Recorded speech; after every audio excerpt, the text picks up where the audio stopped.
ধর্ম যার যা, বড় মা সবার। কথায় আছে না, মানুষ মানুষকে ফিরিয়ে দিলেও বড় মা নাকি কাউকে ফিরিয়ে দেন না। শুধু বড় মার দরবারে একবার দাঁড়ালেই হবে, তারপর মনের সব না বলা কথা বড় মা বুঝে নেন। আর তাই 21 ফুট উচ্চতা বিশিষ্ট সোনার গয়নায় সাজানো বড় মাকে একবার সামনে থেকে দেখার জন্য কালী পুজোর সময় দেশ বিদেশ থেকে মানুষেরা এসে ভিড় জমায় নৈহাটির বড় মার পুজোয়। আমাদের বাংলার এই কালী মন্দিরের বিশেষত্ব একটাই, এই মন্দিরে সব ধর্মের মানুষেরই প্রবেশ অবাধ। কিন্তু জানেন কি কিভাবে শুরু হয়েছিল এই পুজো?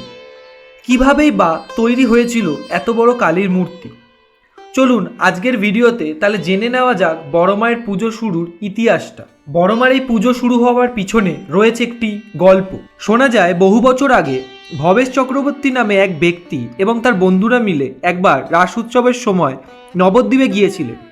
সেখানে গিয়ে রাধা গোবিন্দের বিশাল বিশাল সব মূর্তি দেখে ভবেশ চক্রবর্তীর চোখে ভেসে ওঠে স্বয়ং মা কালীর মূর্তি।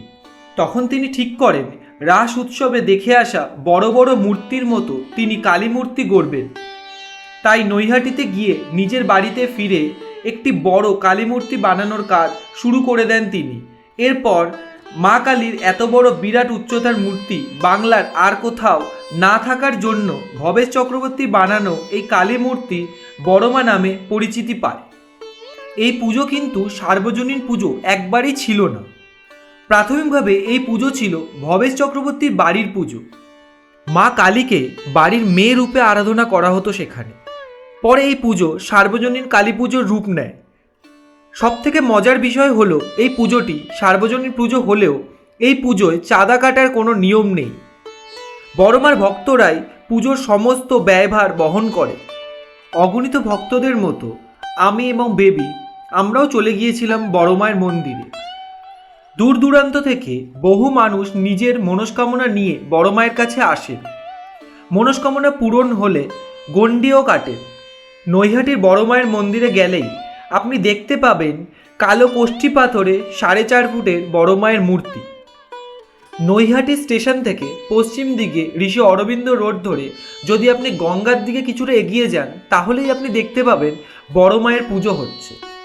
তবে বড় মায়ের পুজোর সবথেকে ভালো লাগার বিষয়টি হলো এই পুজোতে পাওয়া সমস্ত শাড়ি দুস্থ এবং অসহায় মহিলাদের মধ্যে বিলিয়ে দেওয়া হয়। বড় মায়ের জন্য আসা সমস্ত দামি বেনারসি শাড়িগুলি সঠিক প্রমাণস্বরূপ গরিব অবিবাহিত মেয়েদের হাতে তুলে দেওয়া হয়।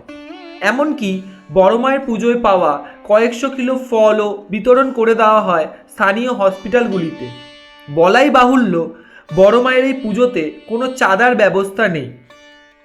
সারা বছর ভক্তরা বড় মায়ের উদ্দেশ্যে যে স্বেচ্ছায় অর্থদান করেন তা দিয়েই পুজো হয় বড় মায়ের সারা বছর। শুনেছি কালী পুজোর সময় নাকি জাগ্রত বড় মায়ের পুজো শুরু না হলে নৈহাটির কোনো পুজো শুরু হয় না। আবার বড় মায়ের নিরঞ্জন না হলে নৈহাটির কোনো কালী ঠাকুরের বিসর্জনও দেওয়া যায় না।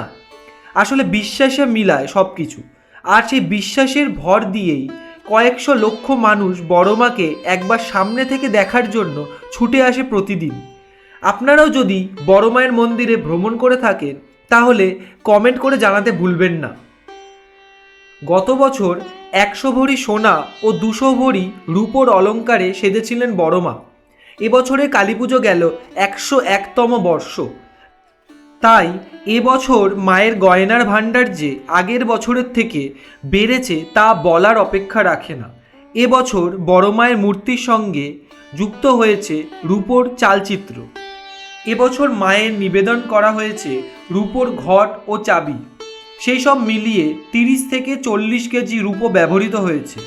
ভক্তরা মাকে যে রূপোর গয়না দেন তা থেকেই এগুলি তৈরি করা হয়েছে। তো আজকের ভিডিও আমরা এখানেই শেষ করছি। যদি ভিডিওটা আপনাদের ভালো লাগে তাহলে লাইক, শেয়ার আর সাবস্ক্রাইব করতে ভুলবেন না। আর এরকমই ইনফরমেটিভ ভিডিও দেখার জন্য আমাদের চ্যানেলটি ফলো করুন।